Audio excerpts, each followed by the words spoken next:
E aí pessoal, tudo bem? Meu nome é Rafael Mesquita e você está assistindo mais um vídeo do nosso curso de Python que aborda os fundamentos da linguagem. Nesse vídeo a gente vai aprender sobre os comandos de repetição. Seja muito bem-vindo! Nós vamos introduzir as principais situações em que a gente pode utilizar os comandos de repetição.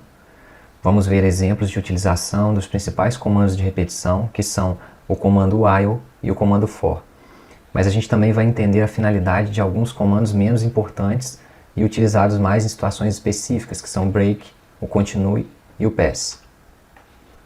Os laços, ou loops, são utilizados para executar um bloco de código repetidamente desde que uma condição seja atendida. No Python existem dois tipos de laços, o laço while e o laço for. O laço for ele vai ser abordado com mais detalhes posteriormente, porque ele é muito utilizado no contexto de strings, listas, tuplas, dicionários, que são assuntos que a gente vai ver um pouco mais para frente. Bom, a sintaxe geral de um comando while é a seguinte. O while, a gente vai colocar uma condição, 2 pontos no final da instrução. E todas as instruções que a gente quiser que se repitam a partir desse comando while, elas vão ficar com um recuo de tabulação dentro do comando while. E a execução desse comando pelo interpretador do Python é a seguinte. Ele testa se essa condição é verdadeira. Caso essa condição seja verdadeira, as instruções que estão dentro do comando while, elas vão ser executadas uma a uma. Depois que todas elas forem executadas, ele torna a testar a condição que está dentro do comando while. Novamente, se essa condição for verdadeira, as instruções vão ser executadas uma a uma novamente. E ele vai ficar repetindo isso. A partir do momento que essa condição é uma condição falsa, o resultado dessa condição é falso, o comando while ele finaliza. Caso a gente escreva um programa em que a condição estabelecida dentro do comando while nunca vai ser falsa, esse while ele vai entrar num loop infinito e a gente vai precisar finalizar o programa através, de um recurso externo. Aqui a gente tem um exemplo de um programa escrito com o comando while simplesmente para poder printar uma continha de i vezes 3. Então a gente tem uma variável i que começa com o valor 1. Enquanto a variável i for menor ou igual a 10, a gente vai ficar repetindo essas instruções que estão dentro do comando while. As instruções que estão dentro do comando while são as instruções da linha 6, 7, 8, 9, sendo que a linha 6 e 8 a gente tem apenas comentários, que a gente sabe que não vão ser executados. Então as linhas mais importantes dentro do comando while são as linhas 7 e a linha 9. Então o funcionamento desse programa é o seguinte: como o i começa com o valor 1, ao entrar aqui ele faz um teste. I é menor ou igual a 10, ou seja, 1 é menor ou igual a 10? Sim. Ele entra e imprime 1 vezes 3, 3. Então ele coloca o 3 aqui na saída, salta a linha depois do print, aumenta a variável i de 1 para 2, porque 1 mais 1 vai ser igual a 2, então o próximo valor de i é 2. E aí ele testa novamente. Aí o interpretador do Python faz esse teste. 2 é menor ou igual a 10? Sim, verdadeiro. 2 é menor ou igual a 10. E aí ele vai printar 2 vezes 3. 2 vezes 3, 6. Aumenta o valor de i para 3. 2 mais 1, 3. E vai ficar rodando até que o i atinja o valor de 10. Quando ele for 10, ele vai fazer o último teste. 10 é menor ou igual a 10? Verdadeiro.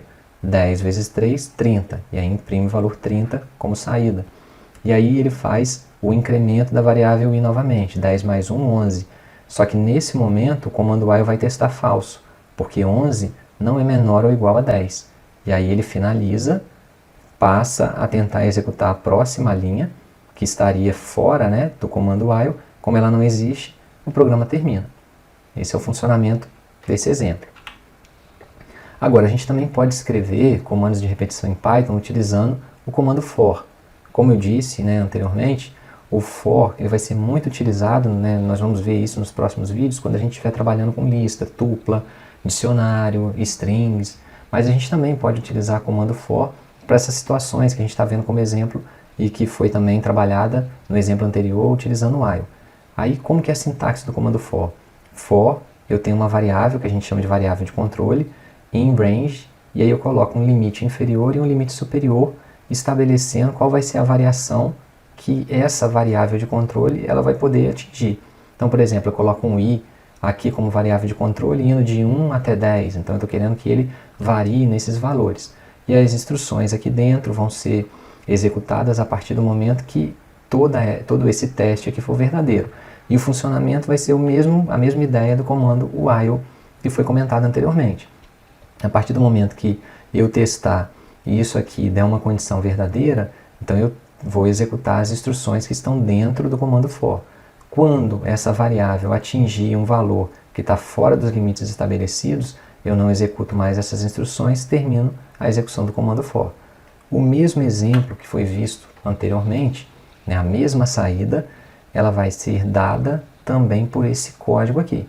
Então eu tenho agora um laço estabelecido pelo comando for, in range 1 a 11. Quando eu quero variar, isso é um detalhe importante, né? Quando a gente está trabalhando com o comando for para repetição, utilizando o range, né? Para estabelecer um intervalo. Se eu quero que o i varie de 1 até 10, então eu coloco o limite inferior no intervalo fechado, ou seja, o limite inferior começa em 1, mais o limite superior eu coloco sempre 1 a mais do que aquele valor que eu quero estabelecer. Então se eu quero que é de 1 a 10, eu coloco aqui 11. E aí na hora de fazer o comando aqui dentro, ele vai fazer a mesma coisa que foi feita anteriormente. O i começa com 1, então 1 vezes 3, 3, aí o print pula a linha. Aí automaticamente, né, implicitamente, por conta do próprio comando for, isso está implícito na sintaxe do comando for, o i já vai ser incrementado para 2. A gente não precisa, como foi feito no comando while, colocar i igual a i mais 1. Isso não é necessário quando a gente está utilizando o comando for. Então o i agora ele já está valendo 2. 2 vezes 3, 6. Ele printa 6. E aí implicitamente agora o i vira 3. 3 vezes 3, 9. E isso vai se repetir. Quando o i for 10, ele também faz. 10 vezes 3, 30 e imprime. Mas quando o i for 11, ele chega no limite superior e não faz mais. E aí ele finaliza o programa tendo como saída o mesmo resultado que a gente viu na utilização do comando de repetição while. Algumas situações bem específicas elas podem ser tratadas com essas 3 instruções de controle: o break, o continue e o pass. A gente vai ver agora a utilização e a finalidade de cada um desses comandos através de alguns exemplos. Então, o primeiro exemplo vai ser a utilização do break. Então, o break ele é um comando que vai fazer com que a gente saia do loop caso uma determinada condição seja atingida. Então, nesse caso, a gente começa com um count inicializado em 0 e a gente vai fazer com que o count varie de 0 até 9. Né? O nosso objetivo é que o count varie de 0 até 9. Então, while count, enquanto o count for menor do que 9. E aí ele começa, na verdade, de 0 até 8, né? Porque menor do que 9, 8. E aí ele começa, 0 é igual a 5? Não. Então, ele não entra nesse if e printa o 0. Aí o count aumenta para 1 e ele novamente faz o teste. 1 é menor do que 9? Sim. 1 é igual a 5? Não. Então ele não entra no if, imprime 1, incrementa o count para 2. Ele vai fazendo isso. Então imprime 2, imprime 3, imprime 4. O que vai acontecer? Quando o count tiver o valor de 5, ele vai entrar no if. Esse if vai testar verdadeiro. 5 é igual a 5. E aí, ao executar o comando break, a finalidade do comando break é fazer com que esse laço seja interrompido. Então, quando o count for igual a 5, ele executa o break e finaliza esse while. A próxima instrução é o continue. Né? O objetivo do continue é pular as instruções restantes e o controle vai para o início do laço novamente. Então a ideia aqui é o seguinte: o count começa em 0, a gente vai variar de 0 até 9, agora sim de 0 até 9, né? Enquanto o count for menor do que 10, e aí o count é incrementado, o count passa a valer 1. Quando ele entra aqui, ele vai testar uma condição. Essa condição, na verdade, vai verificar se o count vezes 5 é múltiplo de 2. Né? Count vezes 5, porcentagem 2, ou seja, se o resto da divisão de count vezes 5 é igual a 0. Caso essa condição ela seja satisfeita, caso esse if ele teste verdadeiro, a gente vai executar a instrução da linha 11, que é o continue. E o que o continue faz? Ele, caso seja executado, ele vai saltar da linha 11 e vai voltar para o teste da linha 5. Então, na verdade, o que o continue faz é deixar de executar as linhas posteriores, mas ele não sai do while, ele não sai do laço, assim como o break faz. Ele apenas deixa de executar as próximas instruções que estão dentro do while. Então, por exemplo, né, quando a gente for testar aqui, quando multiplicado por 5 é múltiplo de 2, né? Quando é multiplicado por 5, né, é divisível aqui por 2, tem resto zero? Não. Então ele simplesmente vai multiplicar.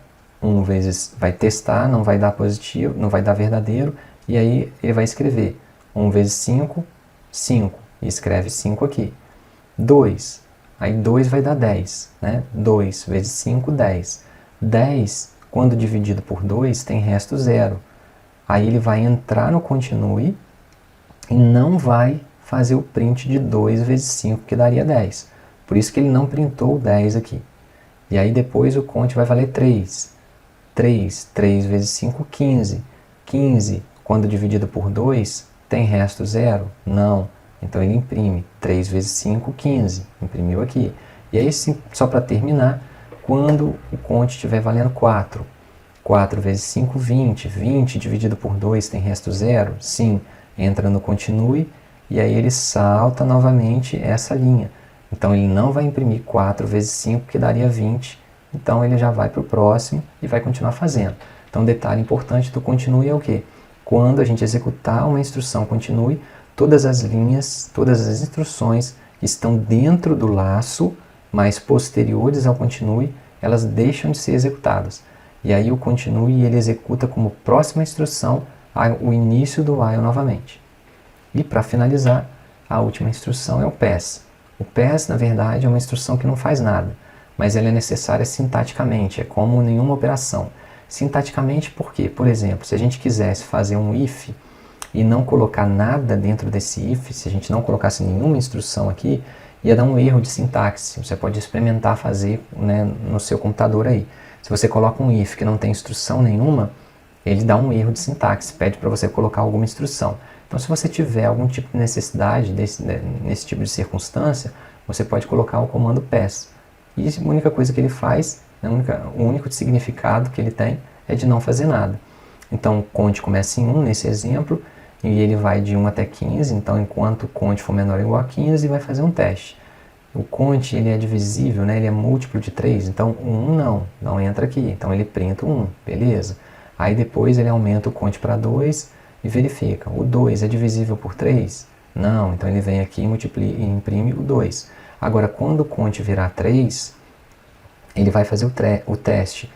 Conte é divisível por 3? 3 é divisível por 3? Sim, porque 3 dividido por 3 tem resto zero. Ele entra no pass, o pass não faz nada, e aí ele vai executar como próxima instrução o incremento do conte para 4. Então a gente não tem a impressão do 3, assim como não vai ter a impressão do 6, do 9, do 12 e do 15, ou seja, todos os números que forem divisíveis por 3, eles vão satisfazer esse teste do if da linha 7 e, portanto, ao executar o comando pass, eles não vão imprimir nada na tela.